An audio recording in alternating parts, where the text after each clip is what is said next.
দেখুন, আজ দুপুরবেলা আমাদের কাছে একটা ইনফরমেশন আসছে যে হোয়াটসঅ্যাপ মেসেঞ্জার পেজে একজন লোক কমিউনাল হারমোনিটাকে নষ্ট করার জন্য মেসেজ চ্যাট করছে এবং অ্যাকর্ডিংলি ওই মেসেজটা ভাইরাল করে। তারপর আমরা এটা ওই লোকটাকে পরবর্তী সময় আমরা ডিটেইন করি এবং ওর এগেনস্ট একটা স্পেসিফিক কেস আমাদের রেজিস্টার করা। এখন ইন্টারোগেশন চলছে এবং এরিয়াতে পুলিশ পিকেট রয়েছে এবং এরিয়া পিসফুল রয়েছে।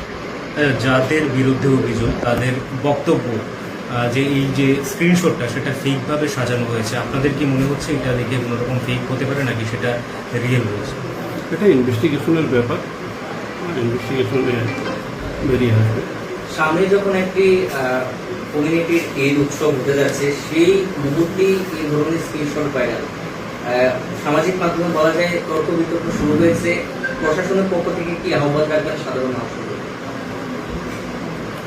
প্রশাসনের পক্ষ থেকে এটাই আমাদের কাছে আপিল থাকবে, এরিয়া শান্তপূর্ণ রয়েছে এবং উভয় কমিউনিটির মধ্যে এখানে পিস এবং হারমোনি মেনটেন আছে এবং সবাই পিস এবং ট্রাঙ্কুইলিটি যাতে বজায় রাখেন এটাই আমাদের আহ্বান। পাবলিকের কাছে আমাদের একটা বিশেষ আপিল যে ফেসবুক বা সোশ্যাল মিডিয়াতে কোনো ধরনের গুজব বা রিউমার এটাতে আপনারা পাড়া দেবেন না এবং এই যে কোনো ধরনের যে গুজব রয়েছে সেটা থেকে দূরে থাকবেন।